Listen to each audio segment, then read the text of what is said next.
It's time now for Countywide, a special presentation of Yavapai Broadcasting News. Join Paul David and Kyle Benedict as they talk with our community's leaders, newsmakers, and people in the know. You'll hear about the hot topics that affect all our lives in Yavapai County. And now here's today's Countywide.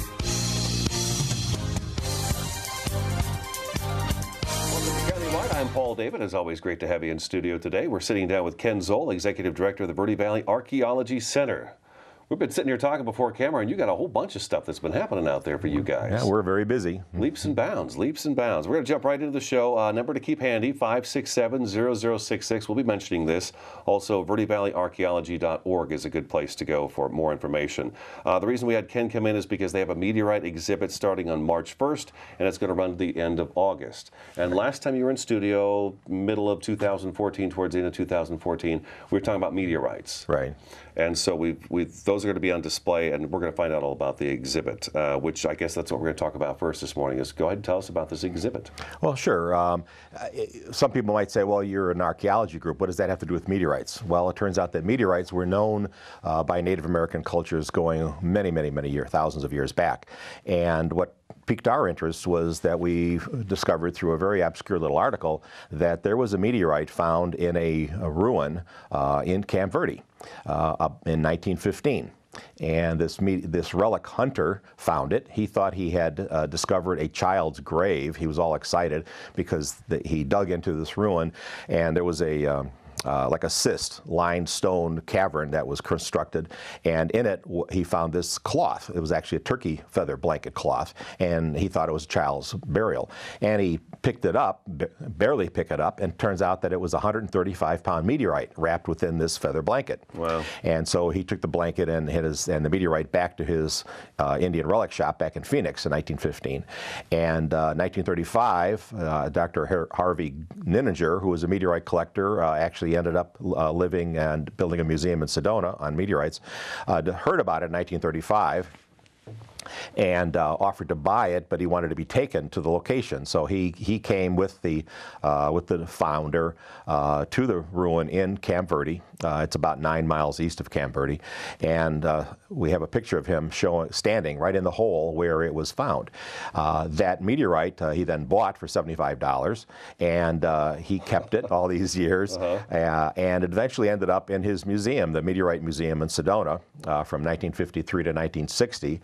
After which time he sold it to Arizona State University, who was just starting their Center for Meteorite Studies. And it's been sitting down at ASU since 1960. And so we were researching the article in the ruin, and just by chance I says, gee, do you ever loan these things out? And he said, sure, if you've got the security, the assurance, etc., we can loan these out for up to 6 months. And was it on display at ASU or just in a box in a? They have a high security vault in the new School of Earth and Space Exploration, and so it was just sitting back there in the vault. They have thousands of. It's the largest university collection of meteorites in the world that they have in this vault. And this was one of those that they had in the vault. So it was just sitting there for if somebody comes in to research it or whatever. So it hasn't seen the light of day since 1960. Oh, my gosh. Now, let's backtrack a little bit. You mentioned there was a turkey blanket yes. on the meteorite. Are you able to tell us what the significance is of the turkey blanket? Because I think that was a big deal. We've talked about this before, you and I. A turkey feather blanket is essentially a very ceremonial blanket, only brought out for significant religious ceremonies. And the fact that this meteorite was wrapped in this turkey feather blanket strongly suggests that this was regarded as a very sacred object. They recognized, Native Americans recognized meteorites. They didn't know it as a meteorite. They just knew that it was a rock that had come down from the heavens, essentially. And so what's up in the heavens but the gods? And so this obviously was something that came from the gods and the spirits.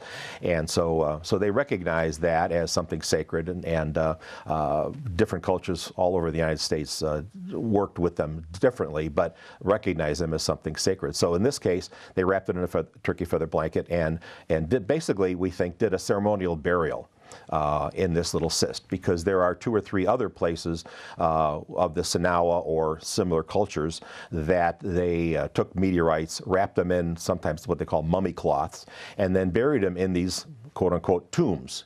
And so we think there was some sort of recognition that this came from the spirits. It was highly regarded, and for some reason they did kind of ceremonial burials. And perhaps they only brought it out once a year for certain ceremonies. We just don't know.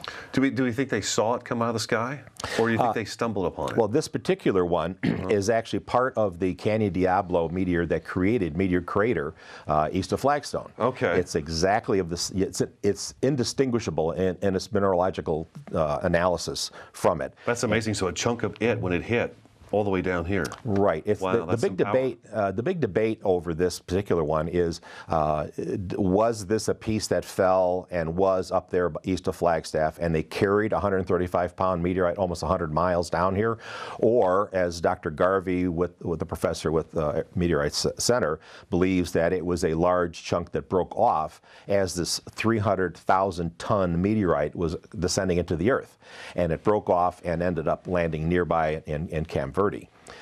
We'll just never know where they carried it. The issue of carrying it is possible because there are at least 2 other Canyon Diablo meteorite fragments that have been buried in ruins down here in the Sonowa area. Oh, wow. And so this is Camp Verde is clearly the largest, but it's one of 3 that were buried by Native Americans and came from the Flagstaff area. So we'll never know for sure. So Dr. Nininger, the museum first started in Winslow. Yes, he started the American Meteorite Museum just outside of Winslow in 1946, I believe. And then when 89A was being constructed through Sedona, he built a museum on 89A, on basically a far end of uptown, and it was the Sedona Meteorite Museum from 1953 to 1960, and it is now part of the Best Western Arroyo Robles Hotel. Oh, really? Yes. Okay. The building is still there. It looks exactly the same. All they did is take off the awning and the Meteorite Museum name, and otherwise it's exactly the same as it was. Oh, wow. So he ran into some financial difficulties, and in 1959 he sold 1,200 specimens to the British Museum, and then he sold the balance of them, about 1,300 items, to Arizona State University in 1960. He had a knack for finding these things, didn't he? He had 2,500 specimens from around the world. I mean, he was everywhere except Antarctica.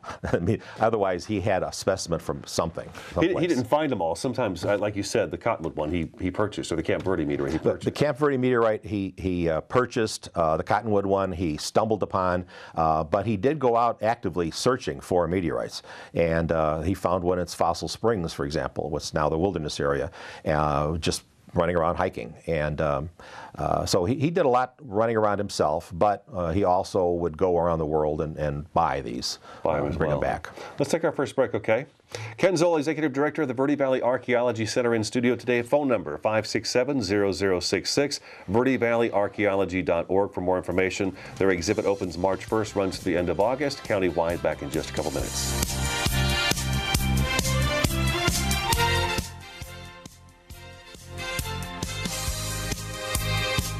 And we're out.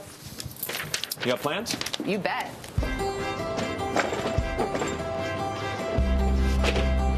$50 million Americans struggle with hunger, but we can do something about it. Excuse me. What's going on? Dinner. Please join me in helping put food on their tables. Together, we can feed America. You guys keep going. I'm going to get the plate. Wait! Find your local food bank at feedingamerica.org/hunger. I'm a teacher. Let me tell you what I make. I make learning a privilege, not a chore, and frustration a tool, not an obstacle. I make working hard seem easy and giving up impossible. I make an old subject feel like a fresh thought and unconventional methods common. I'm a teacher. I make more.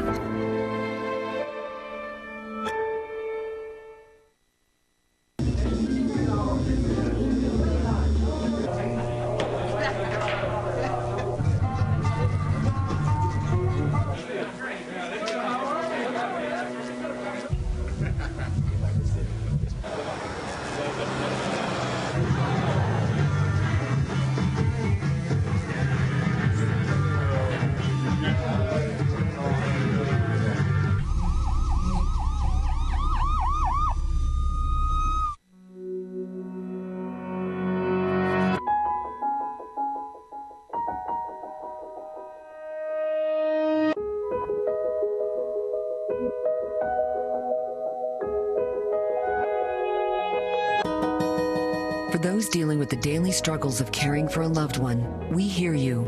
That's why AARP created a community with experts and other caregivers to help us better care for ourselves and the ones we love.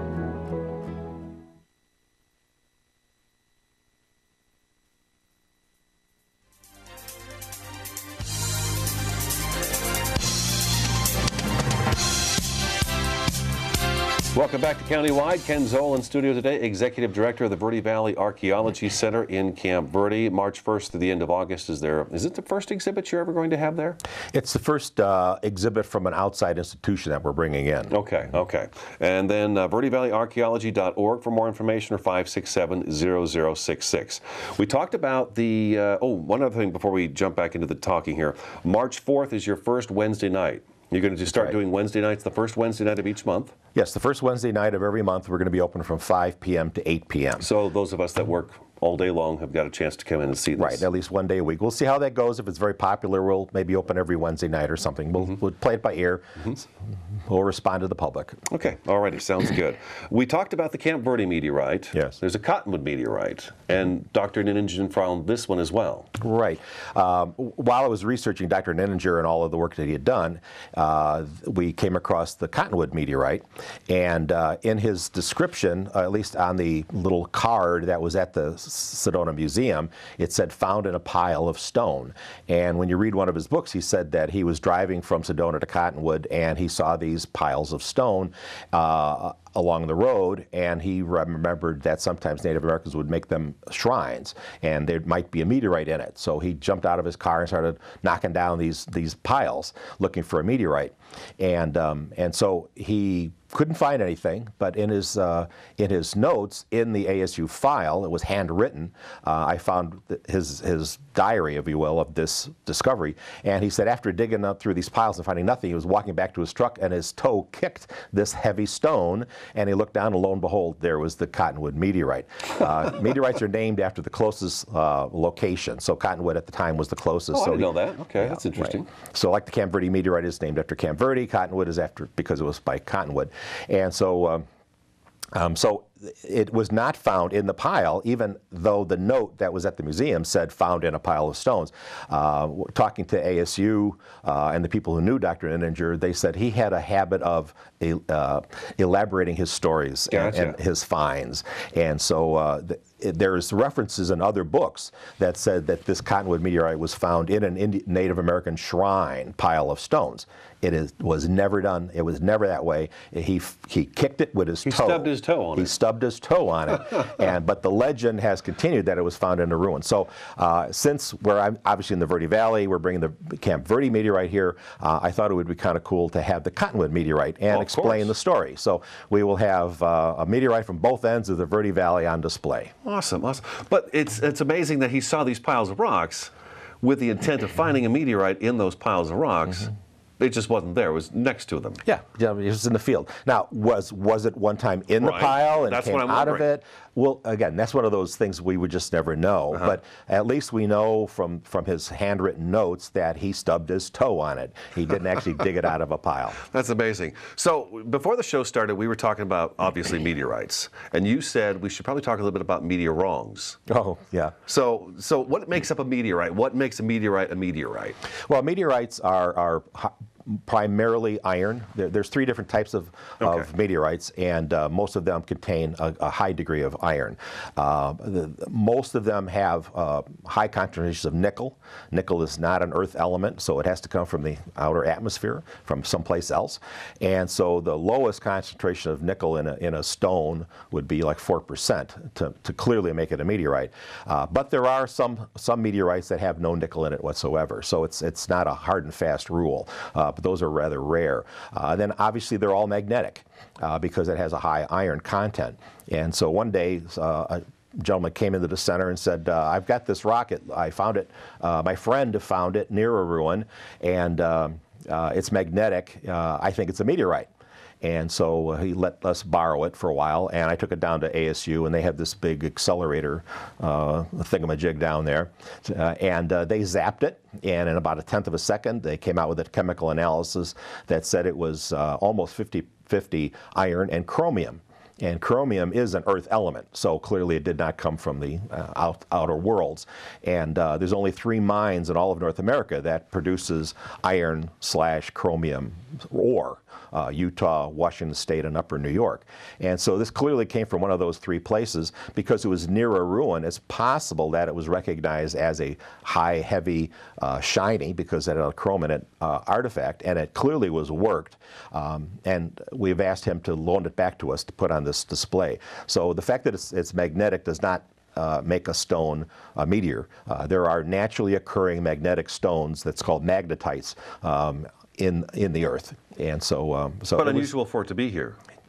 It's unusual, right? Okay. That's why I'd like to find out where his friend found it and get a little more background on it. Okay. So we're hoping to have that on display as well. Now, you mentioned that the meteorites have been shaved a bit. Some material was shaved off of them? What happens is every time meteorites are received by a university or some type of museum or institution, quite often they will shave slices off for study. The best way to figure out what it is to take a slice and see the inside, not from the outside. And so they often will slice it. So for example, you'll see the Cottonwood Meteorite will have a flat end at one side because they've actually taken 5 slices and sent them around the world. So Chicago Field Museum, for example, has an example. And so they use it to analyze that and compare it from one to the other.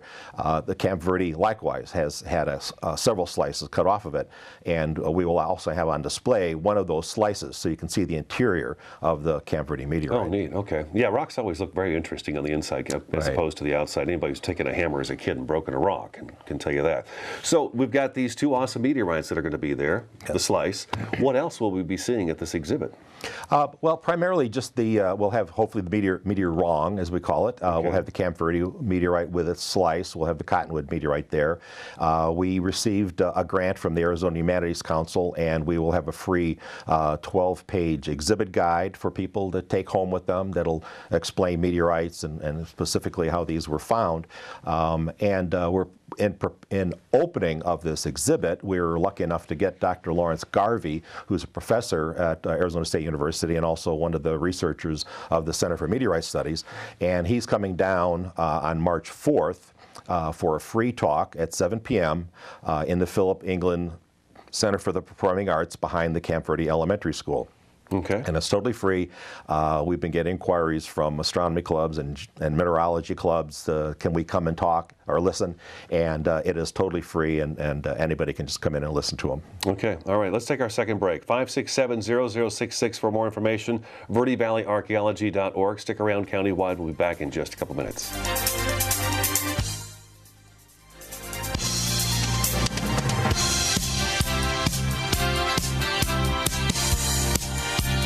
Witnessed him have 2 heart attacks in ICU. He went through seizures. We'd much rather have Aaron like this than dead.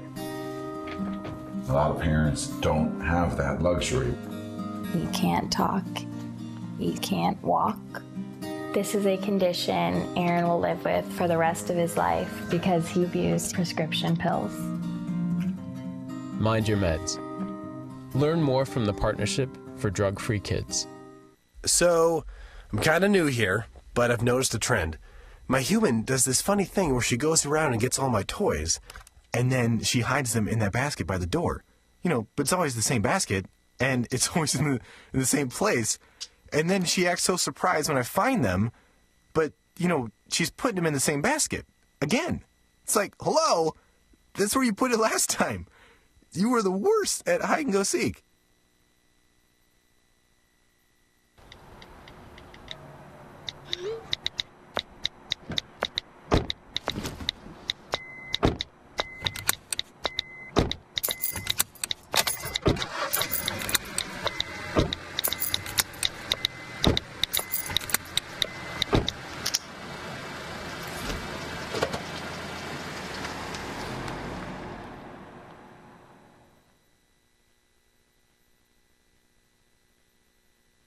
Okay, so What would you bring to my company? What do you need? I need problem-solving skills. I got through high school without a car, a phone, or a computer. No college degree, though. Not yet, but life's taught me a lot, and I'm ready for more. Well, you're not the typical kind of candidate that I hire. But you are exactly what I'm looking for. Your company could be missing out on the candidates it needs most. Learn how to find a great pool of untapped talent at gradsoflife.org.